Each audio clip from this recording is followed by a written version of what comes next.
ये जो स्क्रीन पे आप शख्स देख रहे हो, इसको ऑस्कर अवार्ड मिलना चाहिए। अब मैं ऐसा इसलिए बोल रहा हूँ क्योंकि ये एक ऐसा दरिंदा है जो पहले 5 साल के बच्चे के साथ दुष्कर्म करता है, फिर इसे सज़ा होती है और ये सज़ा काटने के बाद 10 साल के बाद फिर जेल से निकलता है। उसके बाद फिर 8 साल की बच्ची के साथ ये दुष्कर्म करता है और फिर उसी दुष्कर्म में इसको फिर गिरफ्तार किया जाता है और इसको फिर फांसी की सज़ा होती है। लेकिन भारतीय न्यायिक व्यवस्था का विडंबना देखिए कि ये सुप्रीम कोर्ट में जा करके मतलब सबूतों के अभाव में फिर से बरी हो जाता है और ये फिर 6 साल 5 साल बाद बाहर निकलता है और उसके बाद फिर से ये रेप की घटना को अंजाम देता है। और इस बार जब ये रेप की घटना को अंजाम देता है तो जिस बच्ची के साथ 11 साल के बच्ची के साथ ये घटना को अंजाम दिया था, उस बच्ची की हो जाती है मौत। और अभी फिर इसे पुलिस ने गिरफ्तार किया है और इस बार इसको गिरफ्तार करने के लिए काफ़ी मेहनत लग गया। मतलब काफ़ी पुलिस वाले और काफ़ी सीसीटीवी कैमरे को खंगाला गया, तब जाके इसकी गिरफ्तारी हुई है। तो मैं आपको इसकी पूरी कहानी और पूरी न्यूज़ बताता हूँ। नमस्कार एंड जोहार दोस्तों, न्यू इंडिया में आपका स्वागत है। और इससे पहले कि मैं वीडियो को शुरू करूं, अगर आप चैनल में नए हैं तो प्लीज़ मेरी आपसे निवेदन है, चैनल को जरूर सब्सक्राइब करिए और अगर आपको वीडियो और न्यूज़ और कहानी अच्छी लगती है तो प्लीज़ वीडियो को शेयर ज़रूर करें। तो ये कहानी है मध्य प्रदेश की। एक्चुअली मध्य प्रदेश में ये जो आरोपी है रमेश खाती, इसका पूरी मैं कहानी बताता हूँ। रमेश खाती जो है मासूम बच्चियों से दुष्कर्म के आरोपी हैं। जब बार बार ये कोर्ट से छूटते भी हैं और वो कैसे अपने मासूमों को फिर अपना शिकार बनाते हैं, इसकी मैं न्यूज़ और कहानी सुनाता हूँ। ये खबर है, आपको मैं बता रहा हूँ, 2003 में 5 साल की बच्ची से पहली बार ये दुष्कर्म करता है और जब दुष्कर्म करता है तो कोर्ट से उसे 10 साल की सज़ा मिलती है पहली बार जब उसे गिरफ्तार किया जाता है। तो ये बात है 2003 की। और फिर 2003 में ही उसे दुष्कर्म के बाद गिरफ्तार किया जाता है। उसे 5 साल की बच्ची के साथ जब वो दुष्कर्म करता है फिर उसे 10 साल की सज़ा मिलती है और फिर वो सज़ा काटकर 2014 में जेल से बाहर आता है।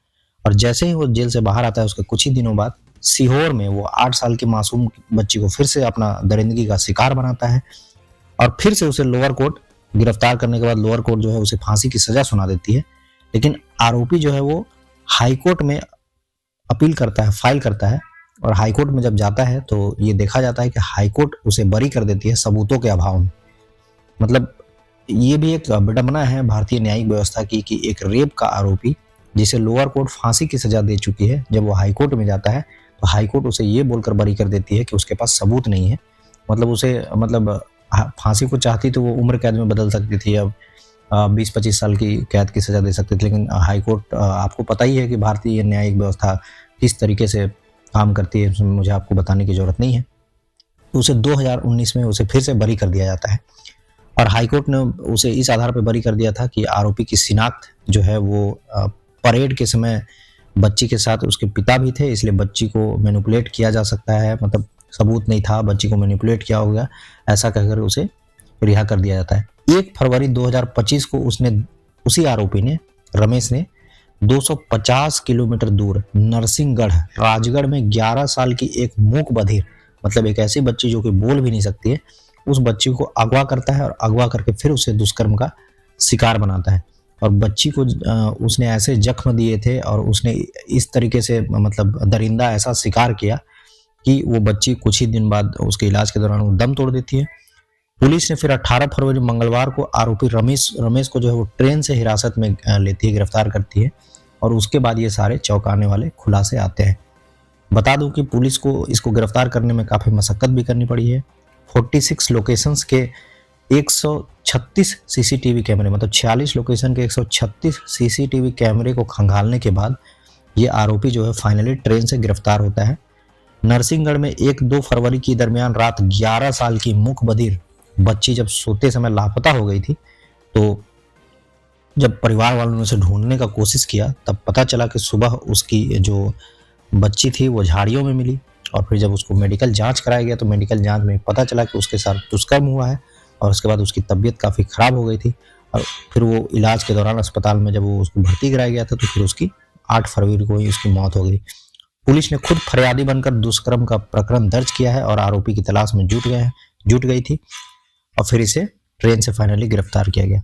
700 से ज़्यादा मोबाइल नंबर का सीडीआर का भी मतलब जांच किया। मतलब ये ऐसा आरोपी था, इसलिए मैं इसको बोल रहा हूँ आपको कि इसको ऑस्कर का अवार्ड देना चाहिए कि उसको गिरफ्तार करने के लिए काफ़ी मतलब मेहनत करना पड़ा। क्योंकि होता क्या था, ये बार बार जेल जाता था तो ये पुलिस की मतलब एक्टिविटी को समझता था ये कि पुलिस किस तरीके से आपके तक पहुंच सकती है, कैसे गिरफ्तार कर सकती है, पुलिस किस तरीके से एविडेंस देखती है, कैसे ट्रैक करती है। तो ये पूरा चालू मास्टरमाइंड हो गया था।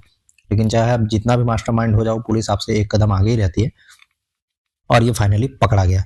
मतलब 700 से ज़्यादा मोबाइल नंबर का सीडीआर निकाला गया, 46 लोकेशन, मतलब 46 लोकेशन के 136 सीसीटीवी कैमरे को खंगाला गया, और तब जाके फाइनली इसकी गिरफ्तारी जो है ट्रेन से कर ली गई है।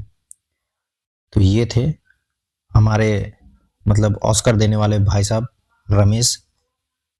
मतलब क्या बताऊं, ऐसे लोगों को तो फांसी की सजा तुरंत ही दे देनी चाहिए, और ऐसे लोगों को तो मतलब अपील करने का भी वो ऑफर नहीं मिलना चाहिए। लेकिन भारतीय न्यायिक व्यवस्था है जहां सबको बराबर का अधिकार है, सबको समान नागरिक माना जाता है। ऐसा है इसकी कहानी। तो सबसे पहले इसने रेप किया था 2003 में, उसके बाद 2014 में, और ये भी फिर 2025 में इसने रेप की घटना को अंजाम दिया। मतलब ऐसा है जैसे ये क्या बोलता हूँ, सीजन चला रहा है, सीजन 1, सीजन 2, सीजन 3, हर सीजन में इसकी मतलब ये देखिए कि गिरफ्तार भी हो रहा है, उसको सजा भी मिल रही है, लेकिन ये सजा होने के बावजूद फिर ये बाहर आ रहा है, उसके बाद फिर से वही हरकत कर रहा है। तो मुझे लगता है ऐसे ऐसे अपराधियों का ना पहले काउंसलिंग होना चाहिए जेल के अंदर, ताकि इनको इस तरीके से समझाया जा सके कि जब आप कि अगर फ्यूचर में कभी अगर जेल से आप बाहर निकल जाते हैं, पहली बात तो इनको जेल से बाहर निकलने का मौका ही नहीं देना चाहिए, या फिर इनको फांसी पे चढ़ा देना चाहिए। फिर भी अगर ये गलती से कानून को अपनी ढाल बनाकर अगर बाहर निकल जाते हैं, तो ऐसे लोगों को तो मतलब कुछ ऐसा कर देना चाहिए कि बाहर आकर के बाहर जिंदगी तो जिए, लेकिन ये कुछ करने लायक बचे ही नहीं। लेकिन पता नहीं ऐसा शायद कभी हो पाएगा या नहीं हमारे भारत देश में।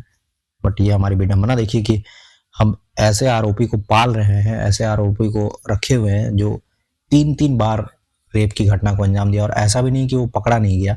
पहली बार भी वो गिरफ्तार हुआ, उसको 10 साल की सजा हुई, दूसरी बार वो गिरफ्तार हुआ, उसको फांसी तक की सजा हुई, लेकिन फिर से वो बाहर निकल गया। बाहर निकला तीसरी बार, फिर रेप की घटना को अंजाम दिया, और इस बात तो ये इतनी हद तक गुजर गया कि जिस बच्ची के साथ ये दुष्कर्म किया उस बच्ची की मौत ही हो गई, और वो मूक बधिर थी, मतलब बोल नहीं सकती थी, और ऐसे बच्चे के साथ इस घटना को इसने अंजाम दिया।